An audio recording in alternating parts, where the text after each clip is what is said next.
What's up, guys? I'm Michael Essa. This is Tyler from Tyspeed. He's going to help us out. So we've got this B58 here. He knows BMW engines, but he knows B58s also, and I know very little about them. So Tyler, what do you think's going on?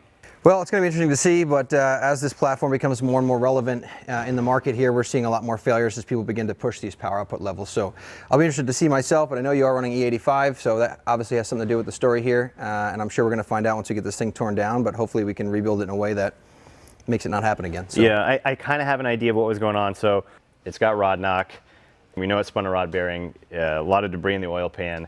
When we first built the car, the valve cover has the air oil separator breather system built into it, and it actually goes right here. And so that's drawing air from the intake manifold, actually pulling vapor out of the crankcase and out of the valve cover. Yep. And burning it. But that failed, so we blocked it off to get the car running. And then when we pulled the valve cover, it was like wet in there, like so much moisture that was mixing with the oil and basically turning it into a solvent. Just thinned it out. Yep, and that I think is what ultimately killed it. Lack of lubrication. Exactly. It's Monday. We gotta tear this thing apart and put it all back together with a lot of new parts by tomorrow so we can go to the track on Wednesday. All right, man, you ready to tear this thing apart? Let's go, man. All right, let's do it. With the deadline looming, Michael and Tyler began their thrash by removing anything in their way, including the oil filter housing and ancillaries. Knowing where the issue likely lies, their next step was removing the valve cover to look for potential cause. So this is our oil pressure control valve. So modern BMW F-Series engines use a pressure relief valve to control oil pressure in the engine, and this is one of the first things that will be encountered as the oil leaves the pump, and the screen on this is actually quite clean, so that's actually good news for us. Yeah, so there's no debris in there. There's no debris in like the main oil galleys for the engine, including the main bearings and the rod bearings. We'll see how far it goes, but this is a pretty good sign that there's not a lot of debris going on there, because that would be one of the first places we would find metal if it was in the bottom end of the motor. So that's definitely need a good cleaning. Yeah. This out. And then I'm hoping that no debris that went through the filter. It did. Caught it and didn't go into the cooler. Okay. All right, so we actually have to get it off the stand now, right? Because we have to do the timing. I mean, we can actually pull the head off right now to make it lighter. Okay, and just get the adjusters off, and then we'll pull the whole head. I'm gonna just pull these two off here so they're out of the way. Cool. I'll start working on the camera. Yeah. So this is the crankshaft position sensor, and this goes down through the block to a Hall effect sensor that's mounted to the back of the crankshaft, and this just measures crankshaft speed. But this is pretty delicate. Older cars have like a metal one that measures elsewhere on the crankshaft, but as you can see, it's long, thin, and plastic, so we just want to take that out of the way so it doesn't get damaged when we pull this off the engine stand. Next up was oil pan removal. The spun bearing assumed to be the failure sits just above the oil pan. Any evidence of that failure would be found at the bottom of the pan in the form of some nasty metal flakes. Another thing BMW got rid of with these new motors is they got rid of the one-time use hardware, which is nice, as well as the fact is all of the gaskets on the timing cover on the back and the oil pan are RTV. So definitely going to help control leaks, I think, over the longevity of these motors as they last, upwards of 100,000 miles, where you would normally be replacing gaskets on these cars. So that's a plus. That's not good. That should be inside the motor. In a solid piece. Yeah, not good. We're just kind of visually setting the engine to top dead center, so we're just going to come around until it's at 90, perpendicular in the bore here, which is not how you would do it when we were assembling the engine, but for right now it doesn't matter. So this cam sensor is just held on by that Allen, but does it have like a groove that it goes into to like positioning? It is, yeah. It's looser than you think, and I think it's as a result of that, the signal that it's picking up is probably adaptable, because otherwise it would be a precision fit. Kind of a thing. Yeah. So we're going to be careful. It's just when you go to put it back on, you just got to be like really careful. It's like 3 Newton meters. Oh, got it. With like red Loctite. Yeah, or it'll snap right in half. What I did was I marked it last time, but I'm pretty sure that as you tighten it up, it kind of like centers itself, but you just have to be really easy with it. But as far as like clocking goes? Clocking-wise it has like a flat spot or something? It does have a flat spot on it, yeah. Okay. Yep. And it looks like it's basically buried all the way back as far as it'll go there, so that's... Yep. So that in terms of like where to position it, yeah, you should be okay. So while Mike's doing that, I'm going to be putting the timing jig on, which we need to set the motor at top dead center first. We did that.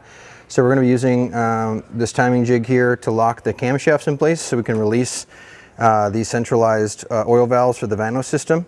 They're quite tight on there. We're going to need like a 1/2 inch drive. You don't want to crack those loose with an impact wrench or without the cams being tightened down. You can break the timing chain, the guide. There's all kinds of bad stuff that can happen. So kind of a necessary step here is to lock this in place before we pull that off. And what I noticed when I was working on this before was that these go on any direction. Any way There's no grooves, there's no tabs. They just sit there flat against it and get clamped down. Yeah. So you got to make sure those are So tight. a little tidbit about that too is basically the timing on these motors is, let's call it infinitely variable, right? And the motor can adapt about 5 to 7 degrees from what I've understood. Yeah. Once you install it. So like on Michael's S54, when you put that together, that's like assembling a Rolex. If you miss a tooth, if you're off by a degree, if you're whatever, either the motor's going to blow up, it's not going to be happy, it's not going to run right. These cars, they try to take that out of the equation by allowing you to pretty much just lock the cams, lock the crank, put the chain on, and tighten the bolts. That's really all you got to do for timing, which is really helpful. There's a groove cut into the camshaft to align the tool, and that will only fit flush with this bridge when the motor's at top dead center or very, very close to it. So, we made sure the motor was as close to top dead center as we can get it, and now we're locking the cams in place so that we can remove these bolts. Yeah, so the cam basically is round and it has these 2 flat spots machined into it. This thing looks kind of like a horseshoe, slides onto it, keeps the cam located so when it's at top dead center it holds everything in place. But right now we're using it to hold the cams from turning while we're cracking those Vanos bolts loose. You can see that's what it looks like here, and that fits directly onto the camshaft itself. So it's like a little locking bridge.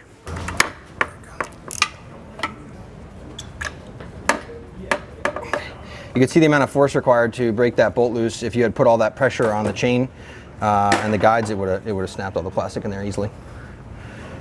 All right, so I'll just leave these loose. We'll pull the tensioner, and that guide off, we'll pull that, and then that should be good to at least pull those off. Yeah, I think that we're going to have one more problem, and I think that's because that lower tensioner piece there has a bolt that goes through. Okay, well, we'll get these off, and then I guess we'll go from there. Yeah. Okay, I'm going to start cracking the head bolts now. So Tim here is going to help me hold this block because it's under a lot of force. He's got ARPs now, so not as tight as the factory head bolts, which are torque to yield. All right, so we've got our S30 Okay, so we're going to crack all these loose. So we are going to pull the head off, but it's going to have to come straight up. All right, I'll pop it just to make sure it's not like stuck. Oh yeah, it's nice and loose. Free. Straight up. Straight up to the... hold on, you're too high in the back. Okay. There you go. Very good. All right, walk and it then over. to my table here. Yeah.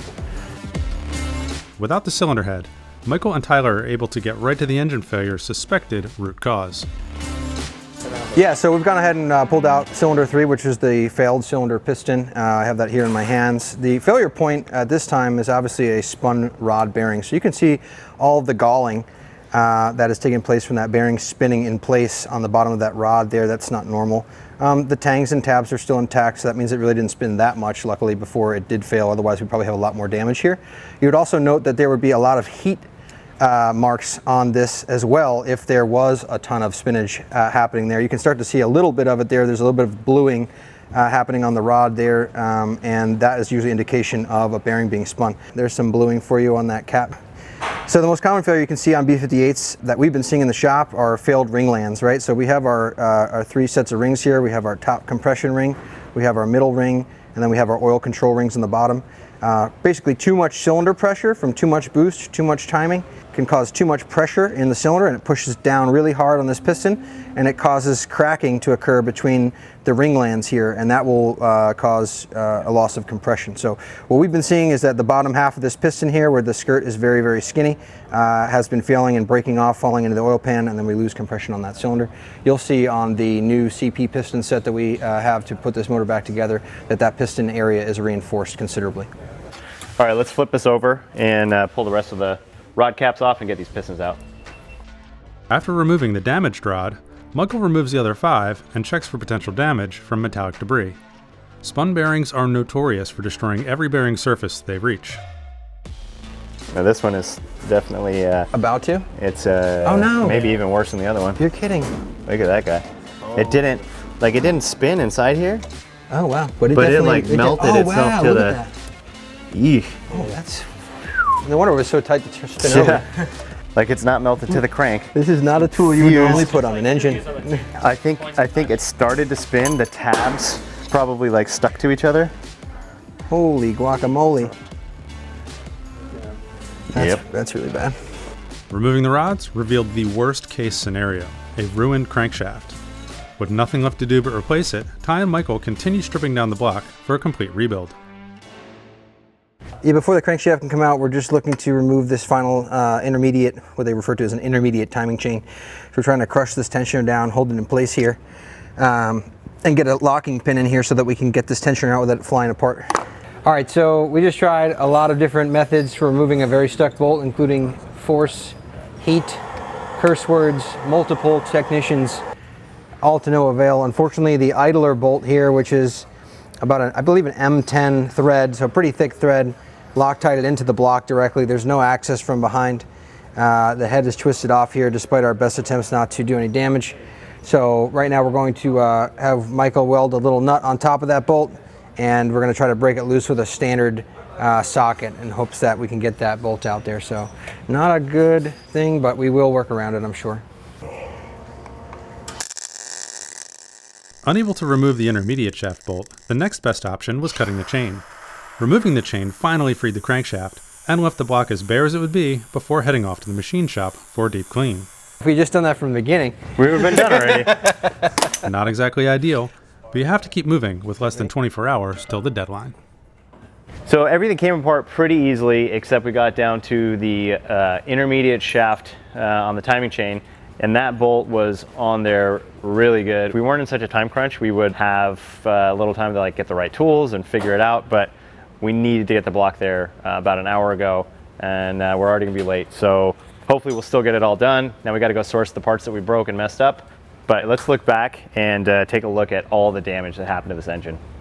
All right, so we've got the entire block apart. We've got all the parts laid out on the table here. We looked at all of the main caps and the main bearings, and they all look good except for the thrust bearing. Has some wear on the cap side. It's not terrible, but you can see the coating has worn off in the center of it. That's really the only issue on the mains. The other side of it even still looks good. But when you come over to the pistons and rods and the rod bearings, there were 3 out of the 6 that were completely destroyed.